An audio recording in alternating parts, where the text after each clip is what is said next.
The content you're about to hear may be graphic in nature. Listener discretion is advised.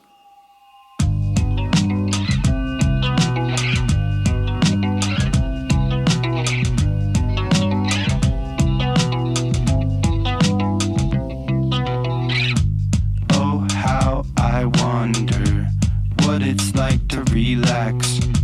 See the sky down under. Hope my plans collapse.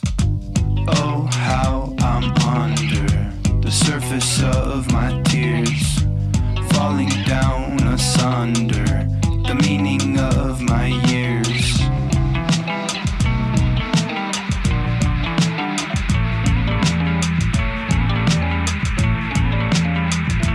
This is True Crime XS.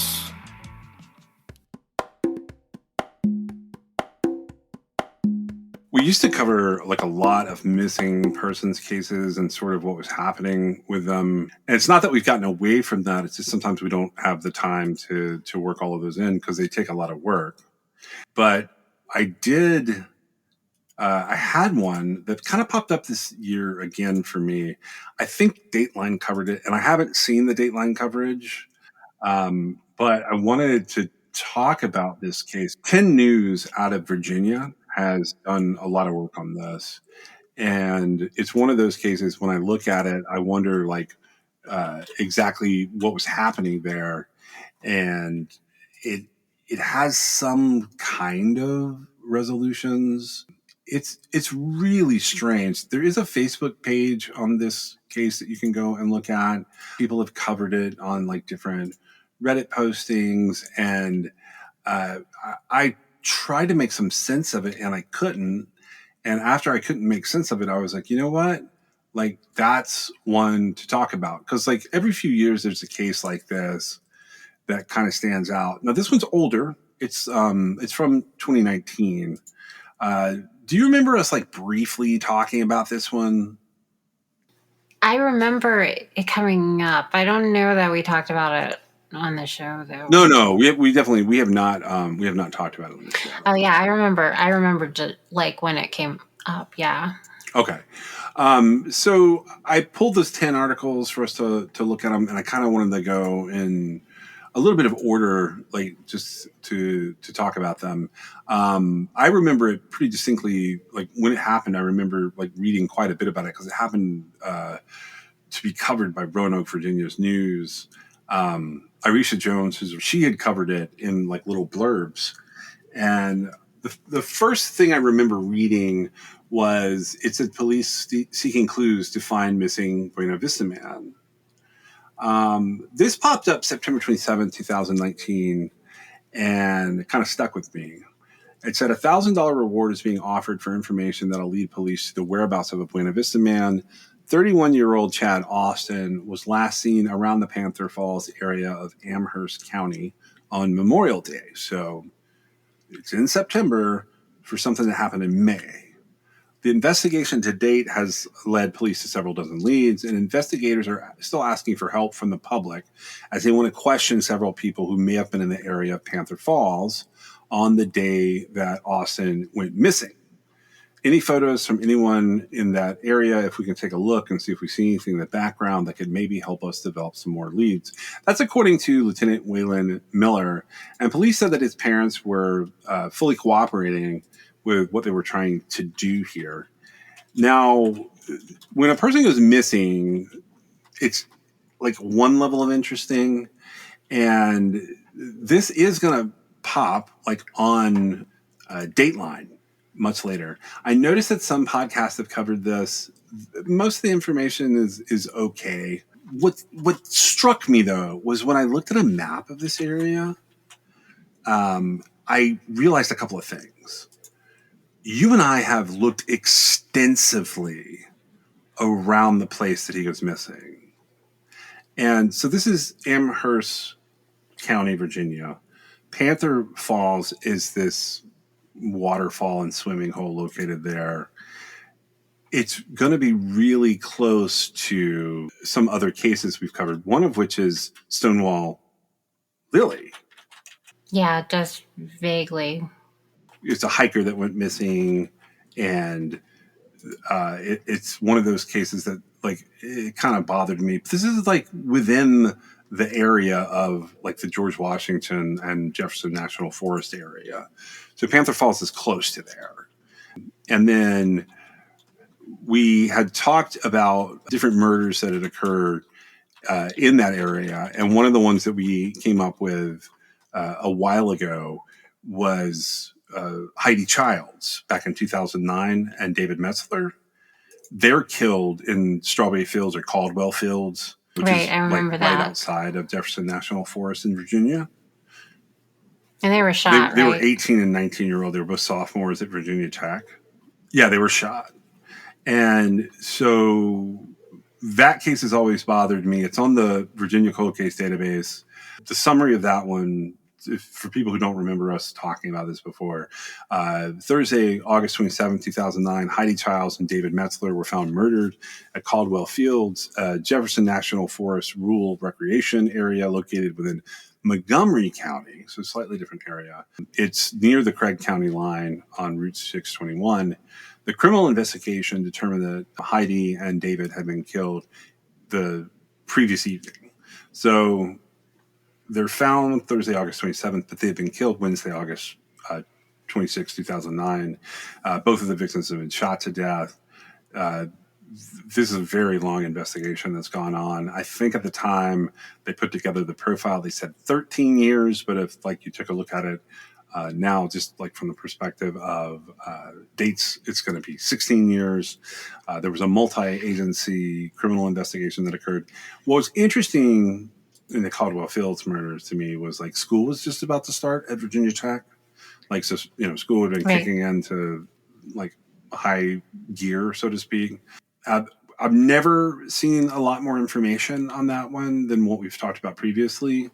It's never been solved, right? No, it's not been solved.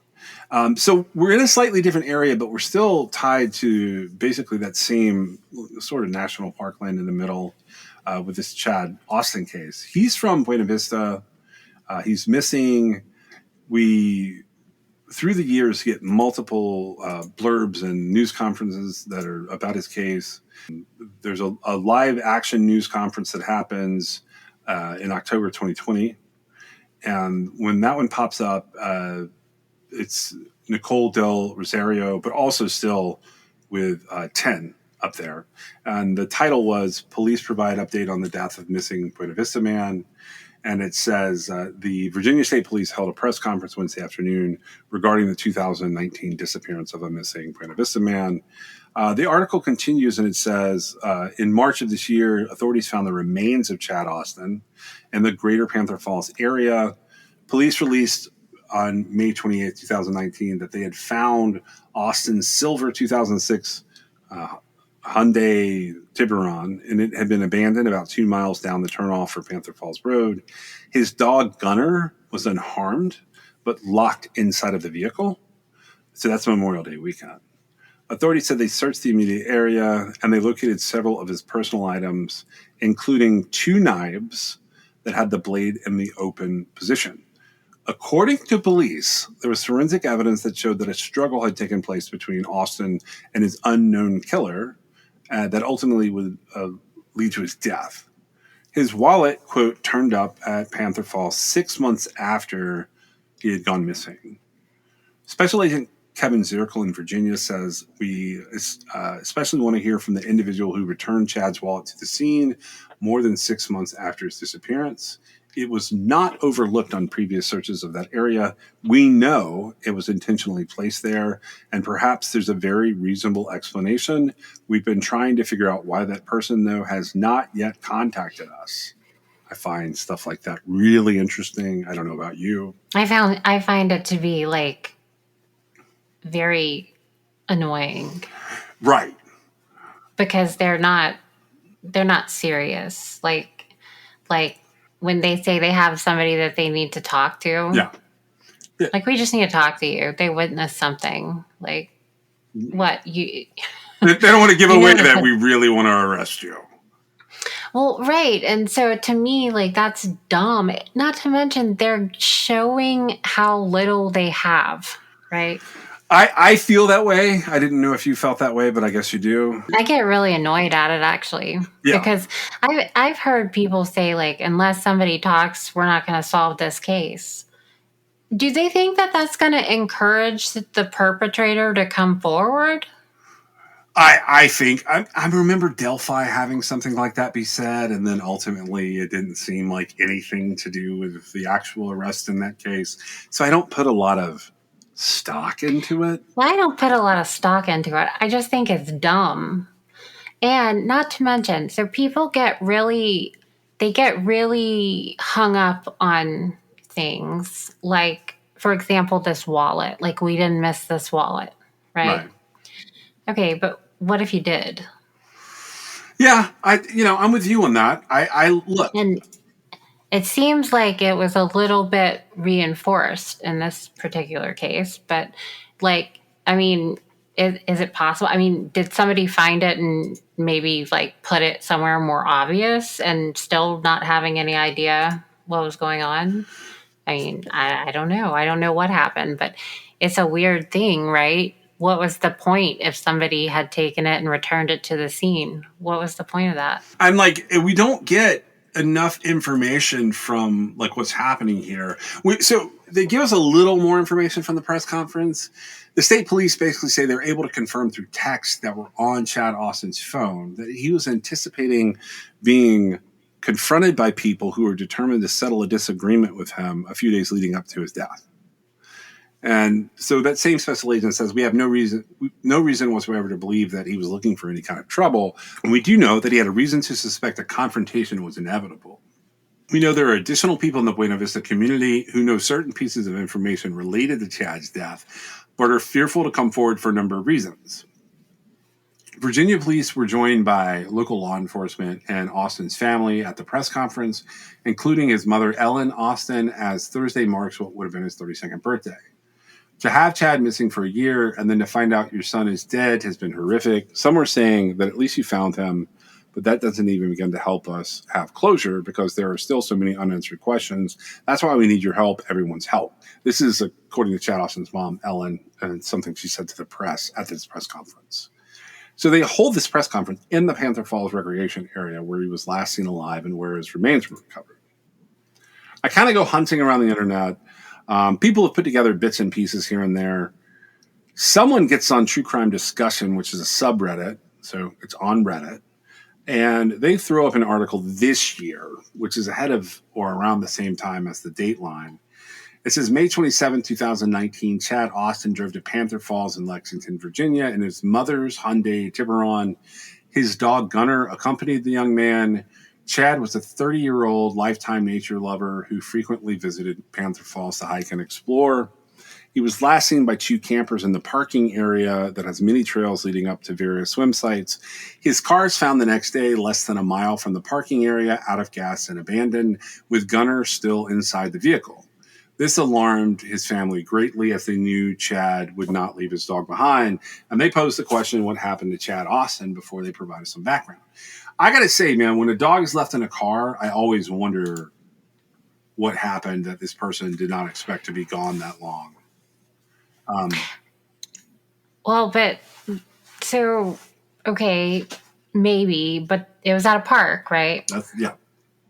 Okay, so why would you have left your dog in the car at the park unless you didn't want the dog to be involved in the scuffle you're about to have? I would tend to agree with what you're saying. Yeah. That's what I think. But it also means he had every intention of coming back.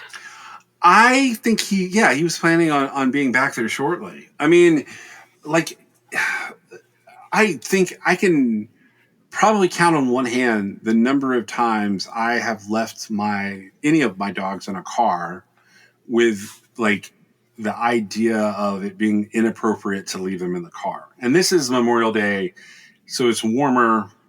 They describe it as summer in some of what they're saying, but the truth is, like, it is going to be warm. And like the rule for me is once it's over 65 degrees, the dogs don't get left alone in the car without, if I'm driving one of the Jeeps, the top has to be off, which is a whole different thing. I think that is significant here that he's left the dog in the car. Plus, some of the things they find are interesting. The way this goes down is, it says he left for Panther Falls in his mom's car early afternoon. He was seen by two campers at 4:30. If they saw him and confirm it, then he was wearing a gray tank top and knee-length athletic shorts. The campers reported he had the dog with him. So his vehicle is found at 12:30 p.m. on Tuesday, May 28th. So Memorial Day is Monday, the 27th. This is the following day. It was 2 miles from the turnoff to Panther Falls Road, and Gunner was locked inside. This action greatly worried the family, because dog in the car. During a police search on Thursday, May 30th, partial keys for the vehicle were found a half-mile away, along with other personal belongings. I don't know what they mean by partial keys, but like I always think, if I'm borrowing somebody's vehicle, a lot of times I have the spare set, not their full keychain. Do you know what I mean? Yeah. So I realized that the car is registered to his mom. I just wasn't sure if like it was actually his car. Like it's the one he's driving full time? Maybe it is. Yeah, because a lot of times, I mean, I realize he's 30 years old, but a lot of times, depending on situations, you'll be driving a car that's yours, but it's registered in somebody else's name, right? Yeah, I've definitely done that. Yeah. A parent or, whatever. And so I'm not sure. Partial keys, it makes me wonder, like, somebody thought he had more keys. Could be, yeah. Or something like that. Yeah, and that's interesting, right? Yeah. So that part of the story basically gets us caught up to the car. Well, this is still according to the Reddit post. So they don't launch a public search investigation until the family gets involved on June 2nd. So we're now moving into the weekend. They're searching for him, making pleas to the public, putting up missing persons posters. They believe that foul play is involved. He hasn't contacted their family. Everybody felt like that was unusual. People start talking in like full-blown speculation mode where they're talking about, did he kill himself? Did he have an accident? Ultimately, we don't get a lot of information in those immediate search efforts. I always think that's kind of strange that, we're not getting the information that we might need. What are they holding out on? Well, I don't know what they're holding back, but like, I think those text messages that they've discovered later on, I think that's something you start talking about earlier than they do here. Well, I think that puts them in the realm of just flat out blaming someone that they don't have the evidence to charge. Well, that could be, okay, I would agree with that. But at some point, you have to be like, why are you? Because, you used to say, I want to get my hands on the file or whatever. Right. And I'd be like, why does he think he's entitled to that? And then it occurred to me at different times, doing different cases, like, while I don't know that I'm entitled to the whole file or that it even matters, when you hear somebody talking about like a 30-year-old case that they're holding back details that could possibly trigger somebody's brain to solve it, yeah, you have to wonder what on earth they're doing, thinking that like, oh, we can't give all the information out because one day we'll have to verify who the killer is and we'll need to have it. That day's not coming. Yeah. And so give the information out, right? And in this case, I do think there must be a direct link to... It's almost like in this case, they have to have known what happened. I think they know more here than a lot of these cases that we talk about. This one's confusing to me because what I read was they don't do a professional search until June 15th, 2019. So at that point in time, a lot of stuff is sort of gone. They do say personal items have been found. They found some evidence. His mom posts on the internet, and she says, I believe if you were near a phone, you would have called because you would know the agony that we are all going through. She stated in her post that Chad loves helping others. She had to have warned him multiple times about picking up strangers. We have a month go by, no information. 9 months goes by, no information. There is a slight change of information in December 2019. A father and daughter who are hiking, they find a wallet located on the trailhead of Panther Falls next to a missing person found. Police believe the wallet was placed there purposefully. It had not weathered. Again, nothing. But May 18th, 2020, they find his remains. So they find his remains. Which goes back to my point about how close his remains were to where they initially searched and they didn't find them. Yeah, you and I sort of talk about this all the time where, it's... I mean, they missed his remains. I feel like they could have missed the wallet as well. Yeah. That's kind of where I was headed with this. Ultimately, yeah. They could have missed pretty much all of this. But that makes it less interesting of a story. Right.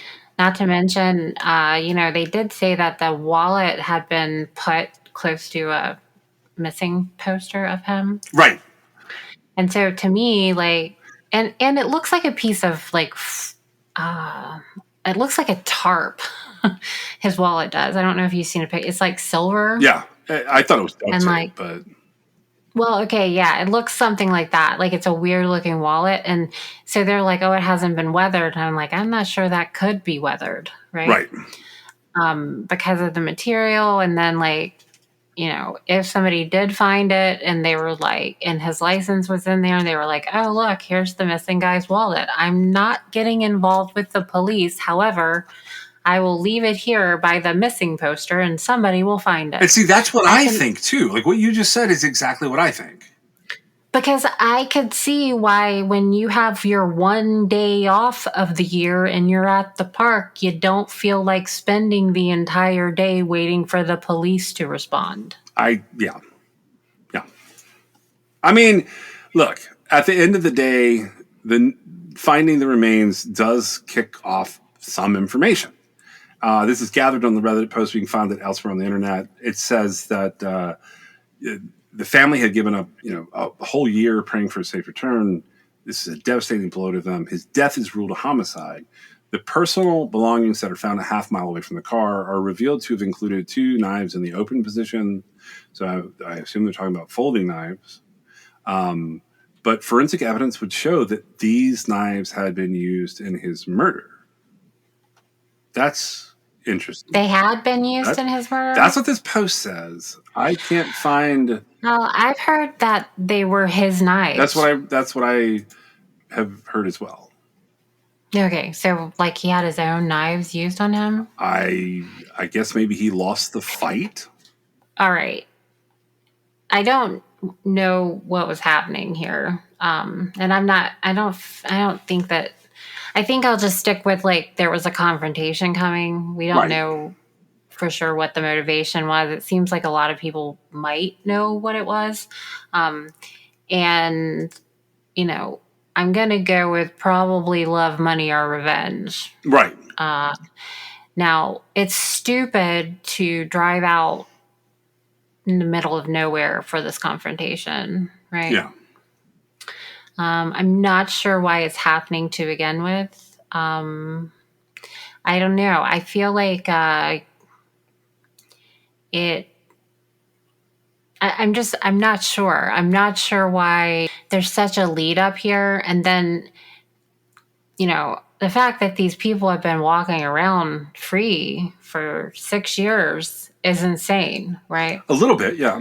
Especially since there's evidence. Now, I guess it's possible. I feel like they would have said they had cleared them if that were the case. Because, you can be about to have a confrontation with a group of people and not be deadly, Yeah. right? Yeah. Like it not make sense. I believe that once his remains were found there, I think his death was ruled a homicide. Is that right? Yes. Because my thought was, well, maybe it wasn't a homicide, and maybe he was so upset after the confrontation that he just went in and committed suicide or whatever, right? Yeah. But that doesn't seem to be the case. And the knives were found fairly early. They're found like in the original setup. Yeah. Okay. And there's quite a few cogs at work here, I think. It seems like a stretch. Those people would have known that the road would lead right to them, right? Yeah.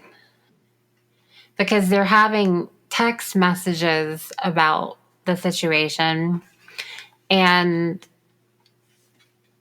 it seems like if it is a group of people like they said, somebody would talk. Well, so what I did here for this case that I felt like I could contribute that's not really talked about. I don't know if it's talked about in the Dateline. If it is, it is what it is. There's a couple of things happening here. I think the court records will clear up a lot of what's happening in his life. When I went on Virginia Public Records, I was able to look through information related to Chad Austin. Usually I don't do this, but I do think it's directly related. So in this instance, I'm going to talk about it. Chad Austin has a criminal record. And in this criminal record, it goes back a number of years. It looks like he had like some of the basic stuff that's like speeding tickets and alcohol infractions, but he does get a burglary back in 2010. Now, part of the burglary ends up being indicted. Not all that interesting, but it does put him on the radar as being a convicted felon to some degree. But May 9th, 2019, he gets arrested. He gets arrested for possession of marijuana and somehow pulls, in spite of the fact that he has had all these other charges, he's had some embezzlement charges, some counterfeiting charges, kind of along the way. It looks to be all the same birthday as him. If I'm really wrong about all of that, I apologize. But it is a Chad Austin with the same full name and the same birthday. He has a bunch of like misdemeanor larcenies along the way. He gets a suspended sentence on this marijuana charge pretty quickly. Like he literally goes to court really fast, and he gets a suspended sentence. Sometimes that is an indicator that potentially you've cooperated. Now, Well, plus, didn't marijuana get legalized in Virginia recently? it is now, but it wasn't in 2019. Yeah, okay. Go ahead. Sorry. So then the following day, he gets arrested May 20th, 2019.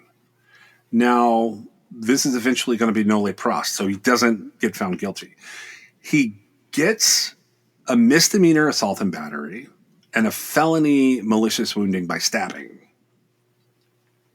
That's on May 20th of 2019. So these are going to be indicted that summer, and they are going to be rolled out in November. In the way that it all looks was something had been set up where they commenced the proceedings in his absentia. Like maybe he had started a plea agreement on this, but he goes up to this area. I just wanted to point that out because an assault and battery is a pretty serious charge to have that as a misdemeanor. But this malicious wounding, this stabbing, that's a very serious charge. Okay, but he did that in... It looks like it stems from an incident in March of 2019, but they delay filing the charges until May 19th and May 20th. Those charges are filed, and it almost looks like they're triggered by his arrest for the marijuana possession. Right. And was it an indictment? He is going to be indicted. Yes, he's going to be indicted a little But later. that's Yeah, later. he's going to be indicted and he's going to be prosecuted. One of the charges is noli prost because it looks like a plea deal had already been developed. And I don't know how they do this, and it may be a mistake in the court record. It could be that they thought he might be missing to avoid it. But he has several things on here if you go through his criminal record where they're either noli prost or he's found guilty in absentia.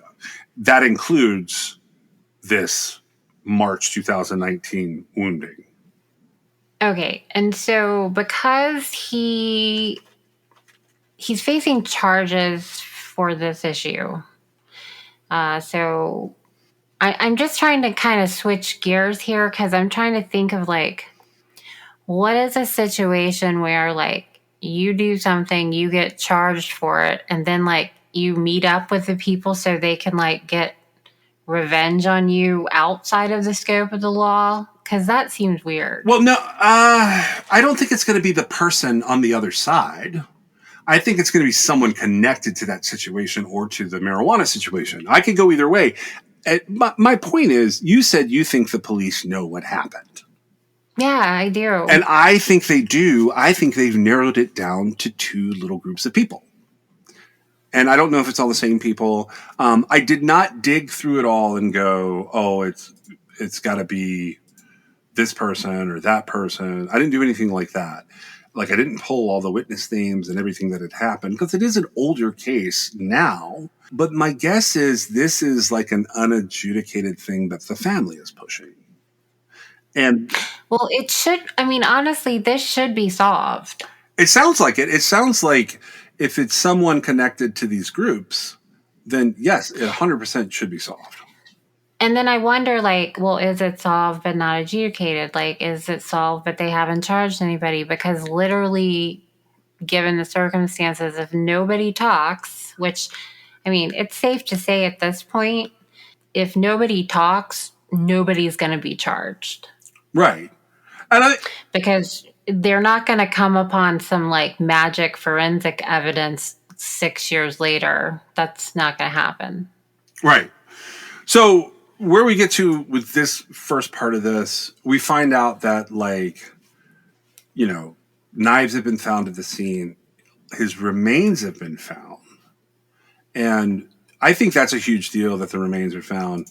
I do wonder if something here, I can't figure out a way for him to have harmed himself, if that makes sense. Yeah, I don't think he did either. With his two open knives. This case is relatively open. It kind of ends for me, from the perspective of like what you and I typically do, until I get answers on what the police are putting together related to those other parties. Because obviously, once you go to court and you're in court for, if you're in court for misdemeanor marijuana, technically there's no other parties involved. Like you're just there because you had marijuana in your possession. It's the state against you. But there is where did you get the marijuana? And which is something I wondered about, right? Yeah. And so was there a dealer that was arrested? Yeah, can you find that Chad is also the witness in a case that was going to be a little bit bigger case, and maybe that's what's causing the altercation. Clearly, he's had this confrontation in March, so they're probably going to know the names of the people if he's being charged.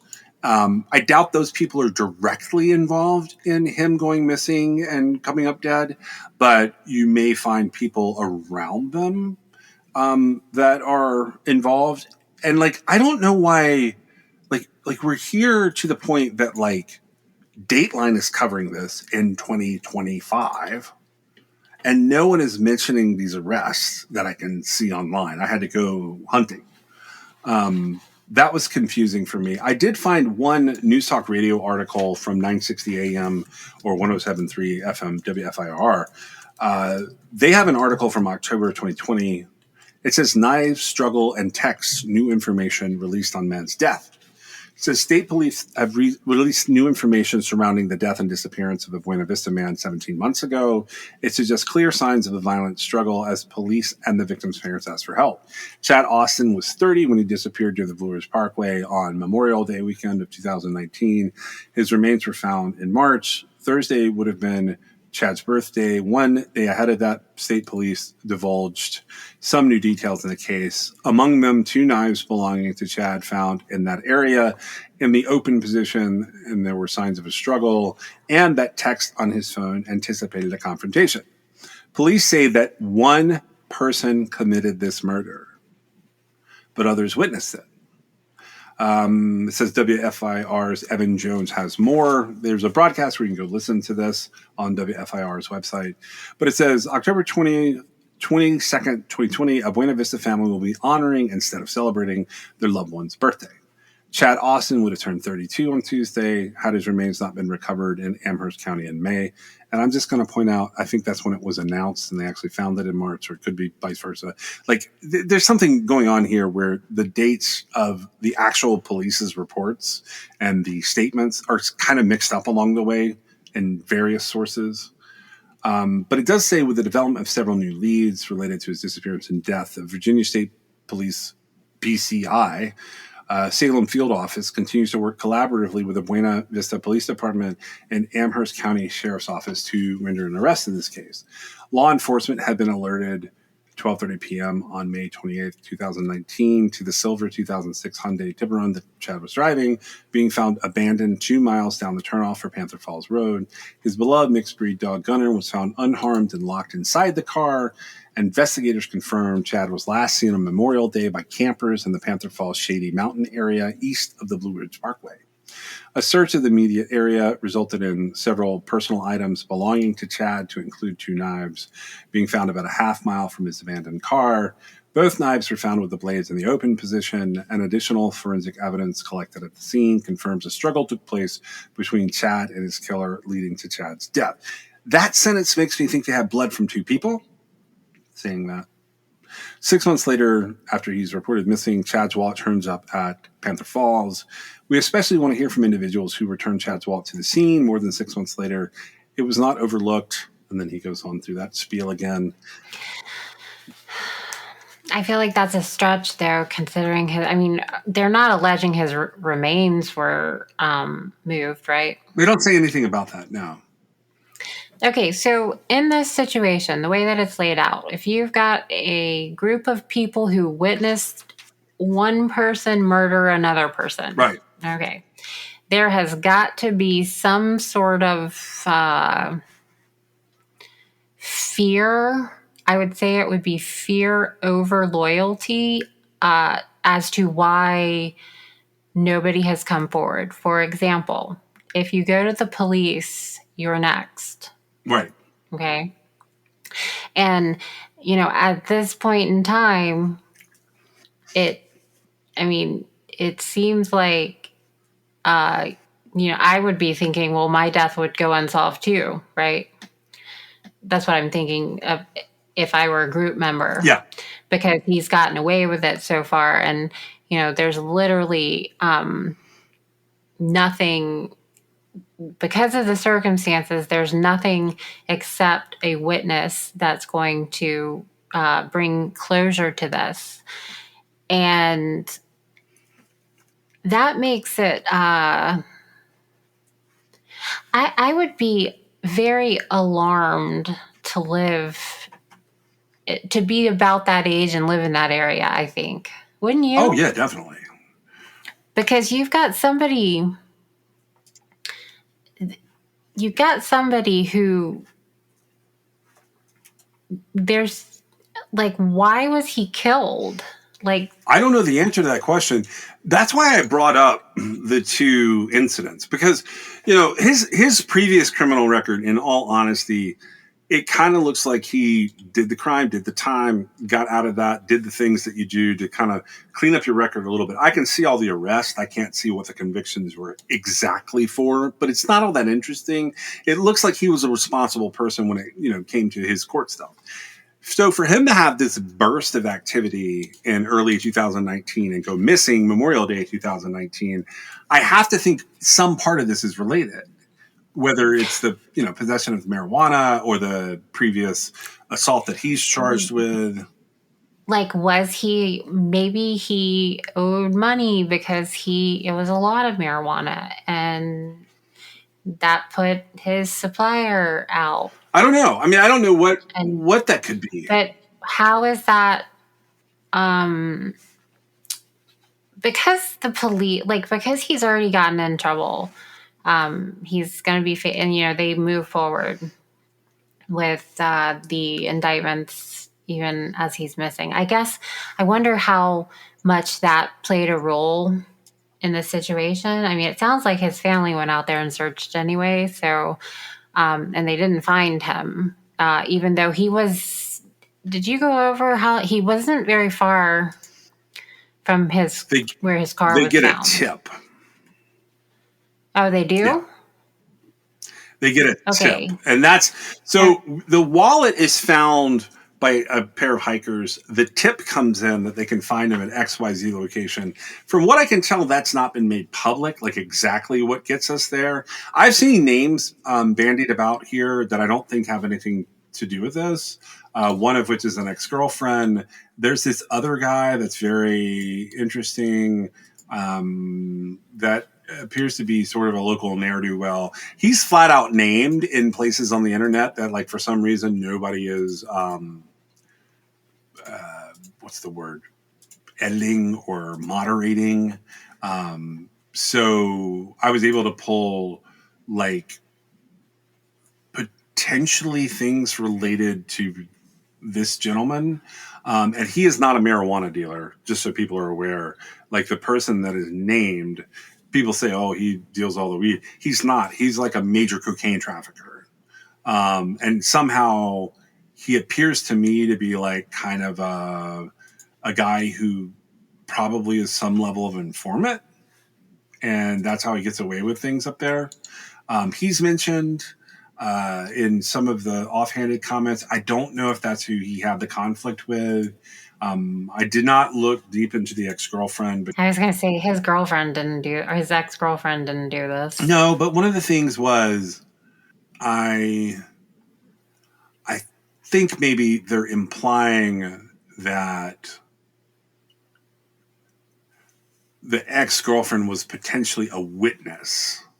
And then I saw this rabbit hole that you can find pretty readily from all the sources I've talked about, where there was some indications that maybe someone in this group of people was telling on a CI and Chad had a beef one way or the other.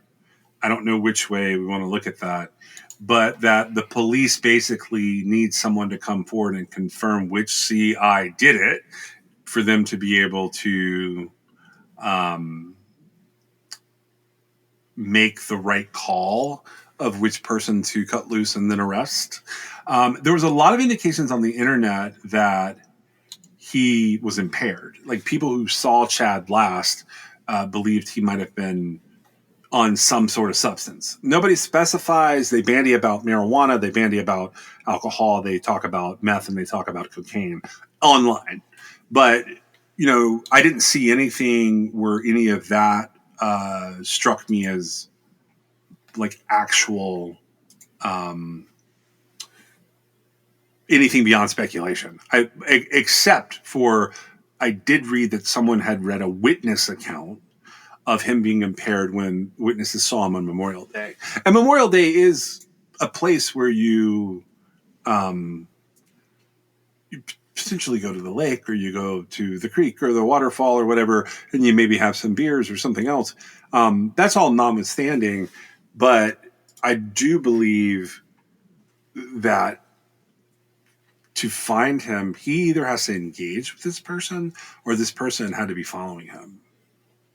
Like, he's either got to be texting with them or talking to them, or someone's got to follow him. I don't know. I mean,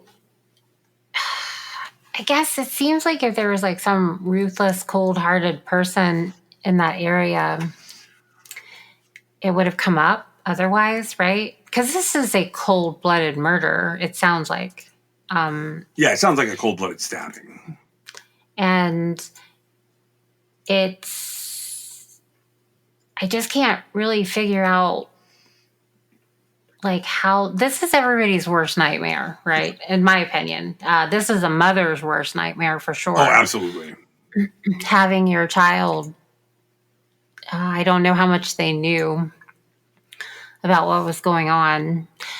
You said that his body location his remains were found because of a tip. Was it a tip like Chad Austin can be found here, or was it a tip like we were hiking and it looked like there was a skull? I do not know the answer to that. It's not made public at this time. Okay, I guess curious. it could be in the Dateline. So I at some point will be reviewing the Dateline. Do you know if it was an actual episode? It was, so one of these 10 things, it says this, and I don't have a lot more after this, but it says Dateline brings renewed attention to Chad Austin cold case. It's from this summer. A guy named Sam King is the weekend anchor. He wrote up a little blurb on it on June 10th. It says there's new national spotlight on a cold case in our area. Over the weekend, Dateline featured the disappearance of Chad Austin of Buena Vista. He was last seen Memorial Day 2019. His remains were found near Panther Falls in Amherst County a year later. They have some quotes on here from his mom. Says she speaks to 10 News about the case, and so does David Austin, her husband. More, kind of the typical things you expect. She says it's hard, very hard. Some days are harder than others. And he says Chad was a caring person. He really liked to talk to people. Remember several times he'd been riding around, meet campers or someone walking off the mountain. He would pick them up, bring them back down to the store. The Austin said they don't like the spotlight, but it's worth it to find justice for their son. As parents, it's been almost 6 years, and you feel like you need to do something, and you don't know what else you can do. We want it to stay in the public's eye, and that's our main purpose, is to have it out there so we can try and get justice for Chad. 10 News reached out to the Virginia State Police, which said there's nothing new in the case. The family is hoping the attention sparks people's memories about any details they may have missed that weekend. So this article seems to indicate it was on Dateline. I'm not all caught up on my true crime television for the summertime as we're recording, our stuff. Well, that's what it sounded like to me too. But so I guess that's when we probably saw it back in the summer. I think that's where it popped back up on my radar. I think I actually got a press release of some kind about it, and that's what made me go down the rabbit hole, and I sent it to you, and you were like, that's an interesting case. Right, but I think I just got to see. I've got to see. I thought I looked for it, and it was like the entity Dateline is saying this, but there wasn't an episode, but that doesn't really make sense. I must have just not been able to find it. Okay. Well, I mean, I saw the stuff that you were talking about where at one point you described the wallet, the duct tape wallet, and something else. Yeah. It had rivets on it. I saw that. There were other things about it I saw, and I thought I read a quote someone telling Dateline this is going to be a thing. Okay. But that makes sense. I saw it right ahead of it happening. And when I gathered stuff together, for you and I to talk about it, I had not seen the episode. I had just kind of flipped through and found a few sources. The main thing I did was, and you know how I get, I'm so nosy about some things. I went through all the court records I could find, and it took me a long time because there were several people named Chad Austin to narrow it down. I had to find his birthday, which I found. I think there was an obituary page after his remains were found. It was very brief. I found that, and I just went through everything from the perspective of, are we missing something here? And that's how I came across the information that he had been arrested multiple times in 2019. So, in my opinion, all of that was stuff that I had to wrap my head around first before I would go watching Dateline, because I wanted to know what I knew before they tell us. Sure, right. Because if you don't have a handle on something and somebody feeds it to you, that's what you're going to probably have. Yeah, right. And so I didn't want to be spoon-fed that. Exactly. And so with this case, I am interested in it. I want to know what happened. And I wonder, like, what's the difference between, where we're at now versus like justice for Chad Austin, right? Right. Because nothing's happened. And uh, the outdoor setting, the time that lapsed, the torrential downpour right around the time he didn't come back home, all of that is what's I said earlier, it's not like some forensic evidence is going to show up here, and I wanted to clarify that because it's not the matter of time; it's circumstantial to what happened, right? That's why, like, they're not going to come upon something that links anybody. I just can't figure out if it's not. I can't figure out. And maybe the police are relying on this. Somebody in a group always talks eventually. Yeah. So if you go out there and there's a rabbit hole for this, Justice for Chad Austin's on Facebook. There's multiple places to go and look. If you go down these rabbit holes, you're going to see some names. So in my personal experience, it's usually not those names. They could be linked to the situation, and sometimes they get popped for conspiracy related to it. But typically, like the name that you're given, the police already know about that person, and it's not that like he's not involved at all. It's just that like it's tangential, like some way, shape, or fashion it's attached to Chad that this guy and he had some kind of beef. It's not him who hurt him though. It's some guy that's in the crew or tangential to the crew who's mad because of, whatever went down. And like he and his buddies are the ones they're talking about, being the perpetrator and the witnesses. And while they may be two steps away from that name of a dealer or name of a person he had a beef with or name of an ex-girlfriend's dad or whatever you come across when you go hunting in this case, it's actually just like not enough information, and the people that they know don't talk.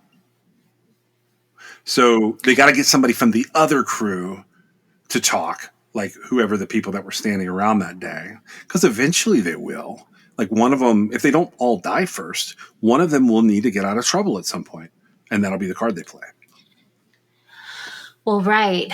It seems like to go this long, they're getting away with it, right? Yeah. And I don't know. I just feel like it's crazy that that's been allowed to happen. I don't know. This is a crazy case. Well, several times, the Virginia State Police that are involved, they have had special agents and other people who are talking about this case. So this case has not really gone away. It just never really makes the national spotlight. It stays as a regional thing. That's how I saw it. I think I was either in Virginia or North Carolina when I first heard about it. And the blurbs I've seen on it in the past were related to that kind of local media. At some point in time, I do remember seeing, I think it was this year that I saw it's either the 5-year anniversary from last year or something this year related to the Dateline. And it made me remember that I always wondered, I knew they'd found him, but I didn't know if they had closed the case. So I went back looking. I found him in the Virginia State Police database, and I found all the articles that WSLS 10 was putting out there. And I remember the police saying several times, including in 2020 and 2021, we're so close. We think we're close to cracking this and making an arrest. And I just wondered why they hadn't. So that's how we get here today, you and I talking about it. It's an interesting case that we feel like should be solved. It's definitely solvable.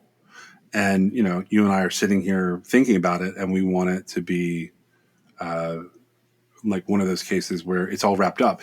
I think you said it in a way that was really interesting, and that is for local people of this age in that area, we want to not have them be in a terrible position where they could potentially have this happen to them. which is what I would be left thinking. Right. Just, off the cuff of what we've seen.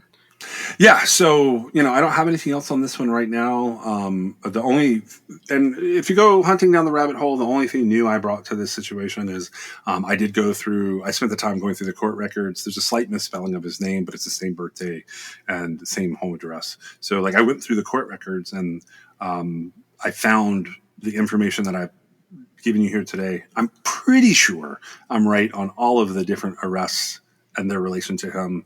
They're all out of Buena Vista. They all seem to have his background information attached to those charges.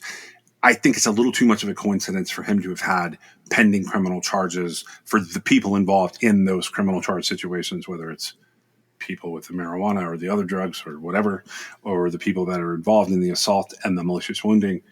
I think that's probably going to be the rabbit hole that you go down here to find who did this. Did you have anything else on this one? No, not right now. I hope they figure it out. Or, I don't know, somebody takes the step that's necessary. Yeah, same here. Special consideration was given to True Crime Excess by LabrattiCreations.com. If you have a moment in your favorite app, please go on and give us a review or a 5-star rating. It helps us get noticed in the crowd. This is True Crime XS. You fall like the stars. I break things like guitars. Thick skin, no scars. We're in trouble, we took it too far. I don't want to go, but it's 'cause I'll disappoint ya. It's all I've ever dreamed of, something I cannot let go of. I hate the competition, this culture's like a gym, and I lost the motivation to get fit in your expectations. True Crime Excess is brought to you by John and Meg. It's written, produced, edited, and posted by John and Meg. You can always support True Crime Excess through Patreon.com, or if you have a story you'd like them to cover, you can reach them at TrueCrimeAccess.com. Thank you for joining us.